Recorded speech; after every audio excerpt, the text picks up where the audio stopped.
Ang objective po ng CPP, NPA, NDF ay ang pag-agaw ng kapangyarihan, pagpapahina ng gobyerno at pagpapabagsak sa buong sistema at maitayo ang sistemang komunista. The reason na kapag hindi na nila kailangan ang tulong ng speaker sa isang pagkakataon na kaya na nilang sakyan ang issue, gamitin at maniobra para galitin ang mamamayan, ang anumang political alliances na nabuo nila sa isang takdang panahon, iiwan nila at ihuhulog kanila the way they did kay Gloria Macapagal Arroyo. Dudurugin pa Dinurog nila si Erap, kasama si Gloria.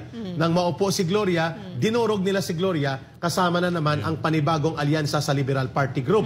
Nang dinurog na nila ang sistema ni Gloria, nakipagsabwatan sa Liberal Party Group, pero na magkaroon ng eleksyon at hindi na makontrol si Pangulong Duterte, lumapit sila muli sa mga opposition political na kalaban naman ng Duterte government. Right. Pagdating kay Marcos, dahil hindi nila abante kaagad si Marcos dahil nga may poder ang kanyang pinsan doon sa Congress, hinati nila tinanap ang butas sa pagitan ng mga pro-Marcos political forces at sininggle out nila ang Duterte faction.